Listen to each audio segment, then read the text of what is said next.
Oke, sudah siap sang debater? Udah. Oke. Dan ketika genap 8 hari, ia harus disunatkan. Siapa ia di sini? Yesus.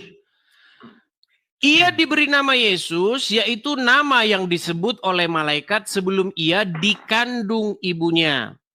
Dan ketika genap waktu pentahiran, menurut hukum Taurat Musa, mereka membawa dia ke Yerusalem untuk diserahkannya kepada Tuhan. Pertanyaan saya, apakah Tuhan di sini adalah Yesus? Ya. Jadi Yesus diserahkan kepada Yesus? Ya. Makanya saya bilang dia ini oones. Dia sering menghina Mikana, padahal dia ini sebenarnya mbahnya Mikana. Oke. Begini, kujelaskan. Kau pernah baca Yesaya 55 ayat 11? Enggak, jangan pindah ke situ dulu. Menurutmu Yesus diserahkan kepada Tuhan, Yesus diserahkan kepada dirinya sendiri. Tuhan kembali kepada Tuhan. Tuhan menyerahkan diri kepada Tuhan. Kan itu mau kau sangkal dari aku kan? Sebentar. Oke. Sebentar. Yesus itu adalah firman yang diserahkan kepada Bapa. Kan ini Tritunggal ini. Oke, jadi Yesus menurutmu Tuhan Yesus, bayi Tuhan Yesus yang disunat umur 8 hari diserahkan kepada Yesus. Nah, sementara kau dalam konteks bicara barusan, Tuhan Yesus kau bilang. Ya sudah, jelas Tuhan diserahkan kepada Tuhan, apa yang salah? Iya, berarti Yesus diserahkan kepada dirinya sendiri. Ya nggak masalah kepada Bapa. Makanya aku bilang mereka ini oones. Ngaku Tritunggal, tapi pahamnya oones. Kok pahamnya oones? Makanya aku bilang sama kau, kita baca dulu Yesaya 53. Sabar ya. Loh, kok nggak bisa ke Yesaya? Ya, silakan. Tadi makanya kok orangnya lidahmu bercabang. Di awal kau bilang apa? Tidak boleh membelenggu, tidak boleh membungkam. Oke, silakan. Kita kasih dia kesempatan daripada dia nangis nanti teman-teman. Daripada dia mewek ngadu sama Mikana nanti. Nah, silakan. Mana pernah aku ngadu sama Mikana? Kita berdiskusi. Makanya aku bilang pahammu tidak jauh beda dengan Mikana. Kalian ini adalah orang-orang yang mengaku Tritunggal, tapi paham kalian ini oones. Jangan panik. Nanti ku jelaskan. Kau kan tidak ngerti Tritunggal. Yang kau ngerti itu Triteos. Sebentar. Tunggu ya. Bentar ya. Oh, sorry. 55. Bentar. Ayat. Udah lama aku nggak debat ya. Demikianlah firmanku yang keluar dari mulutku. Ia tidak akan kembali kepadaku dengan sia-sia. Tetapi ia akan melaksanakan apa yang kukehendaki. Dan akan berhasil dalam apa yang kusuruh kepadanya.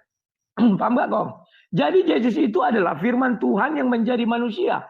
Apakah dia itu bukan Tuhan? Kalau kau mengatakan firman Tuhan bukan Tuhan. Ya kapan saya bilang firman Tuhan bukan Tuhan? Nah, berarti firman Tuhan adalah Tuhan kan? Betul. Ya sudah. Gimana sih? Nah, makanya ini yang ku bilang. Makanya kau itu belum levelku. Dengar.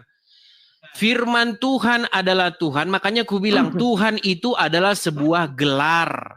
Kalau di dalam bahasa aslinya, kata itu bukan tulisannya bukan Tuhan, bukan itu dalam bahasa aslinya. Dalam bahasa aslinya itu kurios. Kurios kalau diterjemahkan ke dalam bahasa Inggris menjadi Lord. Kalau diterjemahkan dalam bahasa Indonesia menjadi Tuan atau Tuhan. Dasar kau mana mengatakan itu? Coba. Baik. Saya akan tampilkan.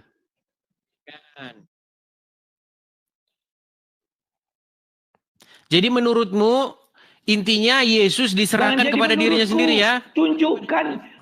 Tunjukkan dulu dasarmu, jangan kemana-mana. Oke, baik, saya tunjukkan. Misalnya di dalam Yohanes 13 ayat 13 ya. Bahwa Yesus mengatakan memang akulah guru dan Tuhan. Masalahnya Tuhan Yesus itu tidak ngomong dalam bahasa Indonesia. Nih, Yohanes 13 ayat 13. Kan saya sudah bilang Rudi Yohanes ini sebenarnya oones. Bahkan dia udah akut oonesnya. Tidak usah kemana-mana dulu. Santai kau. Oke. Baik. Saya balik lagi kamera saya ya. Baliklah. Oke. Kelihatannya di sini ya.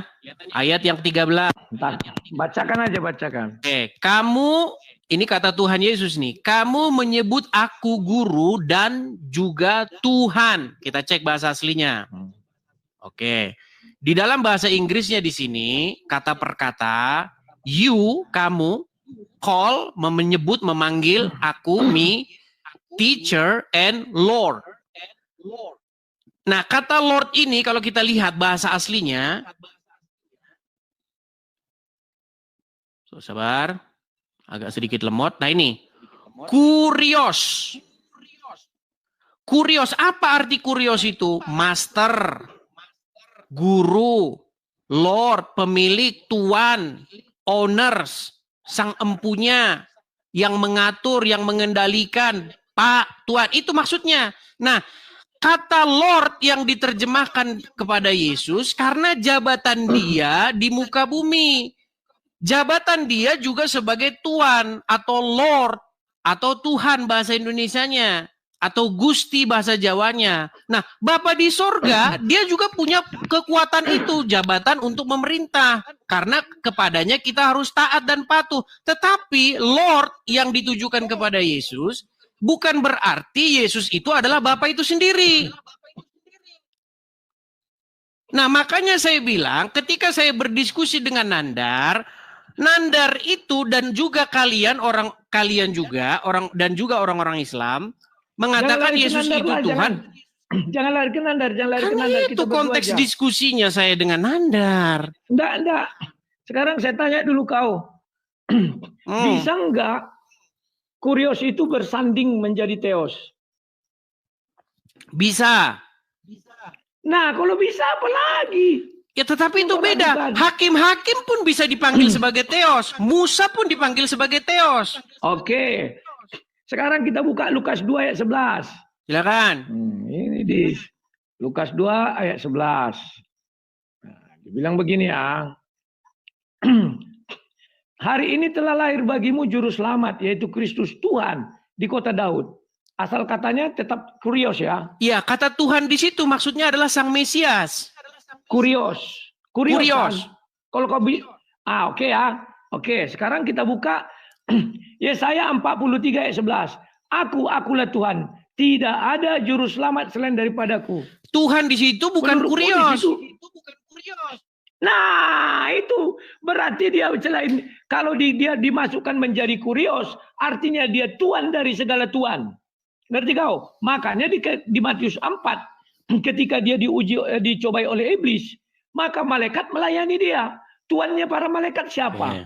Begini, makanya bagusan gini aja lah. Daripada kita debat, bagusan kau berguru lah sama aku. Kau nggak pantas debat sama aku, berguru kau cocoknya. Gini, dengarkan. Makanya buat dulu. Kau jelaskan dulu hubungan antara Yesaya 11 dengan apa tadi itu? Saya akan bukakan. 2 ayat 11. Coba aku ingin tahu. Saya akan bukakan. Ya Tuhan, memanglah ini kalau memang pengalaman nggak ada, pemahaman tentang Bible nggak ada. Oke, Yesaya berapa tadi? Yesaya berapa tadi? Ilmu kau masih segini di. Yesaya berapa tadi? 43 ayat 11. Oke, itu ayat yang paling masyhur itu. Itu aja kok nggak tahu. Yesaya 43 ayat 15. 11. 43:11 ya. Baik. Yesaya 43:11. Kata Tuhan di sini itu bukan Tuhan yang ada di itu tadi. Tuhan di sini terjemahan daripada YHWH mana? Nih. Yesaya 43 ayat 11. Oke, baik, saya balikkan ya kamera saya. Inilah Rudi Yohanes tidak tahu bedanya Tuhan dengan Tuhan. Nah, lihat. Kelihatan? Akulah Tuhan. Lihat, Tuhan di sini huruf besar semua. Tahu nggak Tuhan huruf besar semua di sini diterjemahkan dari apa?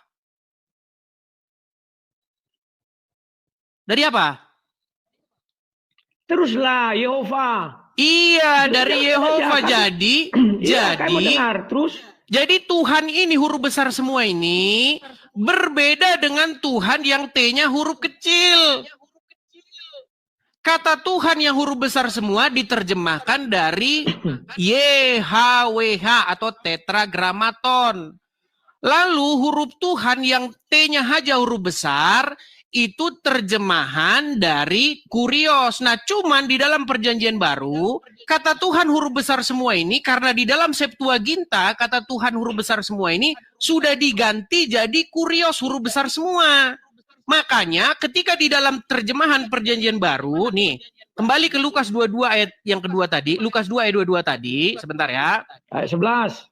Lukas 2 ayat 11. Ya, nanti kita ke Lukas 2 ayat 11. Dalam bahasa Yunani tidak ada huruf besar semua, huruf kecil semua tidak ada. Iya, di dalam terjemahan. Nih, kita ke Lukas 22 ya.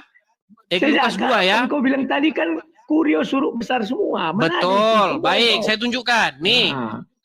Nah, di dalam terjemahan baru, Tuhan huruf besar semua itu sudah diganti jadi Tuhan juga nih. Perhatikan.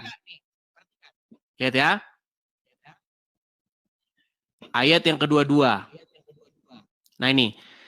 Dan ketika genap waktu pentahiran menurut hukum Taurat Musa, mereka membawa dia atau Yesus ke Yerusalem untuk menyerahkannya kepada Tuhan. Nah, Tuhan di sini ini merujuk kepada YHWH tadi. Kenapa kok bisa merujuk kepada YHWH tadi? Karena di dalam terjemahan Septuaginta, Lord yang huruf besar semua itu, YHWH yang huruf besar semua itu sudah diterjemahkan ke dalam Septuaginta menjadi kurios, makanya diterjemahkan juga jadi Tuhan. Tapi Tuhan di sini merujuk kepada YHWH itu. Nah, lalu yang hari ini telah lahir bagimu Tuhan, pasal 11 ini ya, nih. Hari ini telah lahir bagimu juru selamat, yaitu Kristus, Tuhan. Nah, kata Tuhan di sini ini bukan YHWH. Tuhan di sini merujuk kepada Sang Mesias. Ini loh, ini hari ini telah lahir bagimu juru selamat, Sang Mesias. Kristus ini bahasa Yunani, bahasa aslinya Mesias, Tuhan. Nah, Tuhan ini merujuk kepada Mesias ini. Gitu loh. Jadi gini, saya balikin dulu kamera saya, sebentar.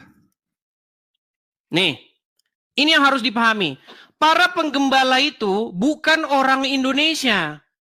Para penggembala-penggembala kambing itu, mereka itu orang-orang Yahudi. Dia bukan orang Batak, bukan orang Jawa. Jangan kau pikir mereka orang Indonesia. Mereka orang Yahudi yang menanti-nanti. Jelaskan terus. Tidak usah itu dulu. Kita antara Yesaya 43 ayat 11 dengan Lukas 2 dengan 11 ayat 11. Kan belum selesai, masih bicara Tuhan. Sekarang kau kombinasikan dengan kata juru selamat. Aku ingin tahu. Silakan. Baik. Apakah juru selamat itu kurios huruf kecil atau kau bilang Tuhan huruf kecil atau Tuhan huruf besar? Dua-duanya juru selamat. Nah, mana jangan kaget. di muka bumi. Jangan kaget. Kaget. Baik, saya jelaskan. Kurios itu kau bilang Tuhan. Saya jelaskan. Tuhan itu gelar untuk siapa? Manusia apa Tuhan? Tuhan loh, Tuhan. Tuan atau Tuhan di dalam bahasa aslinya itu kata yang sama, kurios. Itu untuk bisa manusia apa untuk Tuhan? Untuk siapapun yang memegang kendali. Nah, mungkin nggak manusia jadi juru selamat? Kenapa tidak mungkin? Berarti kau menyangkal Yesaya 43. Baik, saya jawab. Saya jelaskan. Juru selamat. Tidak ada juru selamat selain aku. Saya jelaskan. Tenang, saya jelaskan. Nah, pertanyaan yang bagus. Ini pertanyaan dari Oones ini. Oones, perhatikan. Jadi Billy Mikana. Sebentar. Kalau kau berdiskusi sudah terdesak, gunakan aja bahasa-bahasa yang kayak aku nih. Ada aku bilang kau saksi Jehova nggak ada. Kecuali di sini kau melempem. Di sini kau melempem. Kalau di channelmu sendiri kau. Di sini kau melempem. Jangan katamu. Dengar dulu. Karena aku sedang tidak berdebat. Tentu aku bilang begitu. Kalau kita sedang berdebat konteksnya dalil mengalahkan, maka